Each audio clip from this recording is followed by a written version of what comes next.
Hello बच्चों, welcome to SR classes. तो आज हम लोग इस वीडियो में क्लास 10th फिजिक्स चैप्टर 1 यानी कि प्रकाश के परावर्तन से एक बड़ा ही इंपॉर्टेंट सा डेरिवेशन करने वाले हैं। डेरिवेशन क्या होगा बच्चों? तो हम लोग फोकस दूरी और जो वक्रता त्रिज्या है ना, उसके बीच में संबंध स्थापित करेंगे। दोनों के बीच में क्या रिलेशन है, relation between radius of curvature and focal length. ठीक है बच्चों, स्टेप बाय स्टेप सिखाऊंगा, वीडियो के एंड तक बने रहिएगा। जब आप यहाँ से वीडियो देख करके जा रहे होंगे ना, तो यकीन मानिए आप किसी को सिखा दीजिएगा ये चीज़। तो आइए शुरू करते हैं। मैंने यहाँ पे एक अवतल लेंस लिया है, अवतल दर्पण लिया है, और यहाँ पे मुख्य अक्ष के समांतर हमने एक प्रकाश की किरण लिया जो इस तरीके से परावर्तित होकर के फोकस से जा रहा है। मैं उम्मीद करता हूँ कि ये सारी चीज़ें आपको आती होंगी। ठीक है बच्चों, तो ये इस तरीके से चला गया। अब हम यहाँ पर क्या करेंगे, कुछ ये करेंगे, मतलब परावर्तन का नियम लगाएंगे। अब देखो, हम लोग जानते हैं बच्चों कि अगर प्रकाश की किरण इस तरीके से आती है, ठीक, तो परावर्तन का नियम ये कहता है कि जितना डिग्री का कोण बना करके ये आती है, उतना ही डिग्री का कोण बना करके ये चली जाएगी। किसके साथ? तो अभिलंब के साथ। तो अगर हमें अभिलंब के बारे में पता चल जाए कि अभिलंब कौन है, तो हम ये कह सकते हैं कि अभिलंब के साथ जितना डिग्री का कोण बना करके ये आया है, उतना ही डिग्री का कोण बना करके ये चला जाएगा। बड़ी अच्छी बात है। अभिलंब का पहचान क्या होता है बच्चों? ये है हमारा अभिलंब। तो इसका पहचान क्या है? तो ये सतह के साथ, यानी कि ये जो दर्पण, मान लो कि ये दर्पण है, तो इस दर्पण के साथ ये कितना डिग्री का कोण बनाएगा? 90 डिग्री का कोण बनाएगा। मतलब जो भी रेखा दर्पण के साथ या सतह के साथ 90 डिग्री का कोण बनाए, वो किसका कार्य करेगा? अभिलंब का कार्य करेगा। ठीक है बच्चों, आइए मैं आपको आगे सिखाता हूँ। अब हम लोगों ने क्लास 10th में ही पढ़ा है कि कोई भी वृत्त के केंद्र से अगर वृत्त की परिधि पर कोई रेखा खींची जाए, ठीक, तो वो कितना डिग्री का कोण बनाता है? 90 डिग्री का।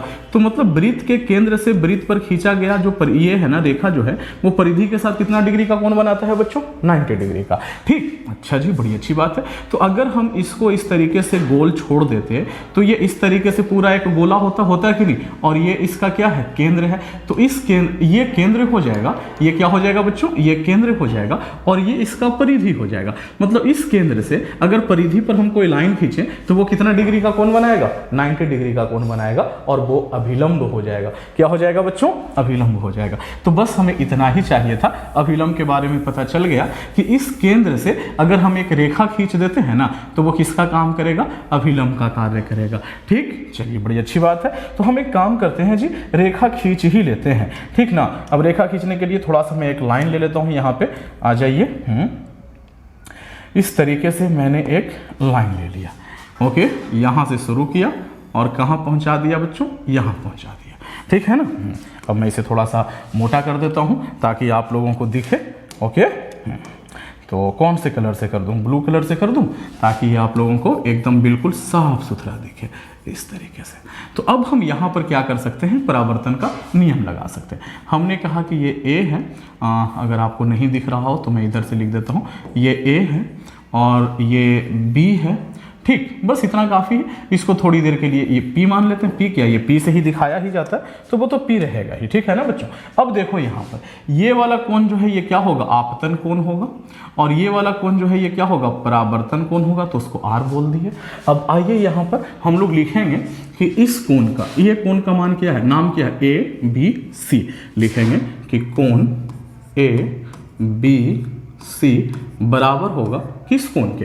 तो ये वाला कोण के, सी बी एफ के। तो यहाँ पर क्या लिखेंगे बच्चों? कोण सी बी एफ। क्यों बराबर है बच्चों? तो आपको लिखना पड़ेगा कि ये परावर्तन के नियम से बराबर है। परावर्तन का नियम कहता है कि आपतन कोण और परावर्तन कोण क्या होते हैं? बराबर होते हैं। हमने कहा कि यह समीकरण 1 है। बहुत अच्छी बात है। आगे आते हैं। दो समांतर रेखाएं इस तरीके से, इनको अगर एक तिर्यक रेखा ऐसे कट करे, तो ये कोण और ये कोण एकांतर कोण कहलाता है, और दोनों समान होते हैं, दोनों बराबर होते हैं। यानी समांतर रेखाओं को एक तिर्यक रेखा काटे तो एकांतर कोण बराबर होता है। क्लास 9th में पढ़ाया गया है।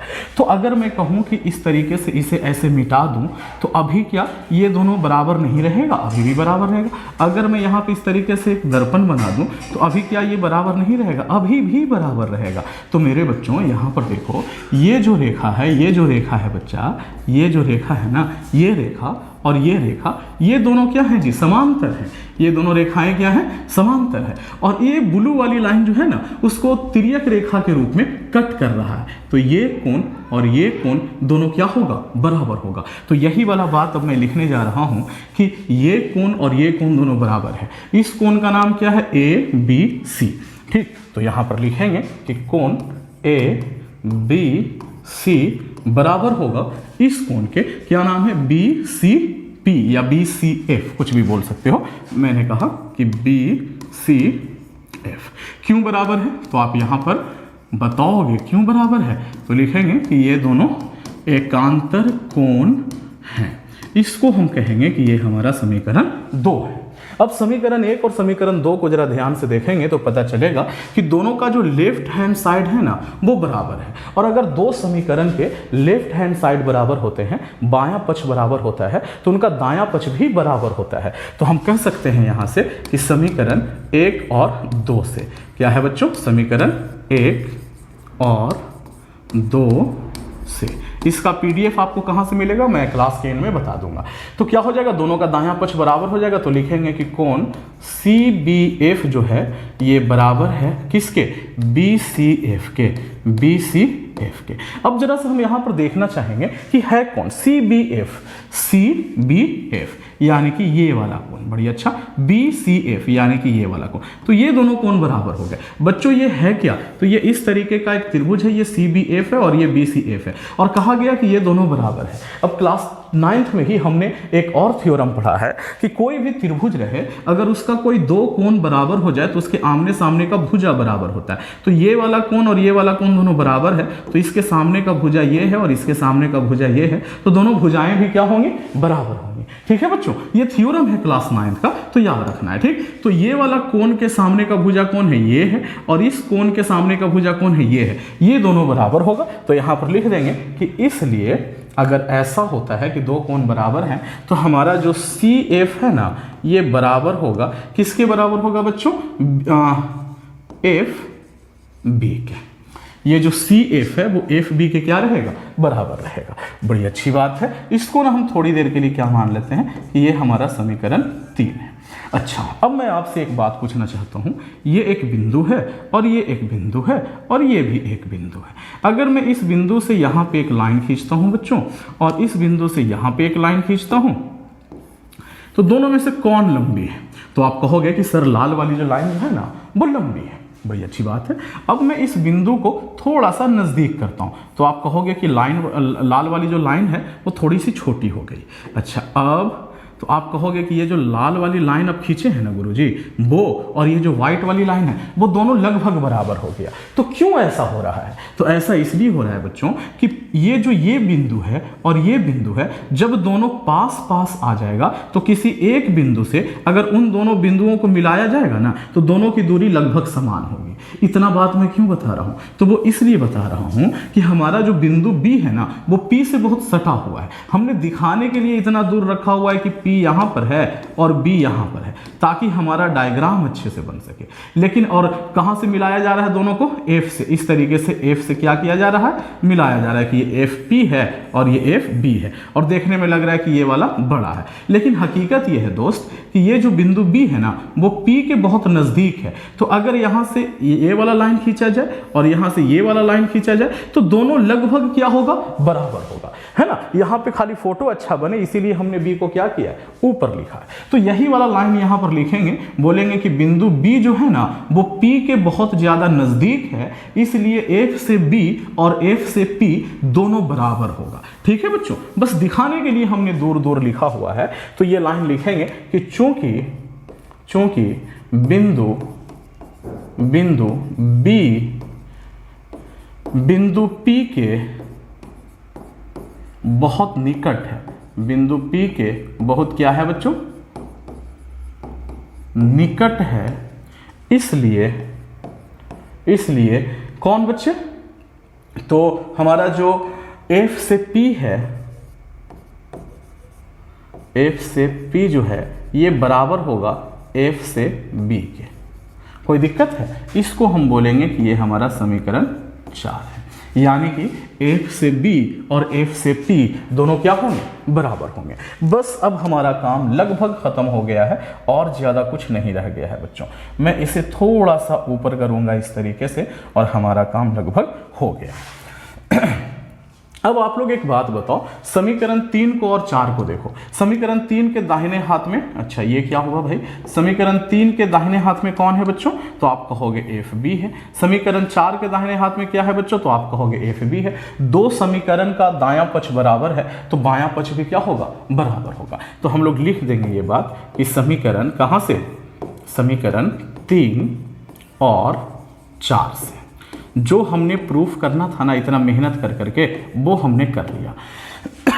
क्या हो जाएगा कि हमारा जो CF है वो बराबर हो जाएगा FP या PF, बात एक ही है, ठीक है, इसके बराबर होगा। इसको हम कह देंगे कि भाई तू समीकरण 5 बन जा, 5 लिखने की ज़रूरत भी नहीं है, फिर भी हमने ऐसे ही लिख दिया, कोई दिक्कत अब आप लोगों को नहीं है। बच्चों आप कहोगे कि सर इतना मेहनत कर किस लिए रहे हैं, क्या करना क्या चाहते हैं आप, तो हम यही करना चाहते थे कि C से F और P से F दोनों बराबर है, यानी कि C से F ये वाला दूरी और P से F ये वाला दूरी दोनों बराबर है।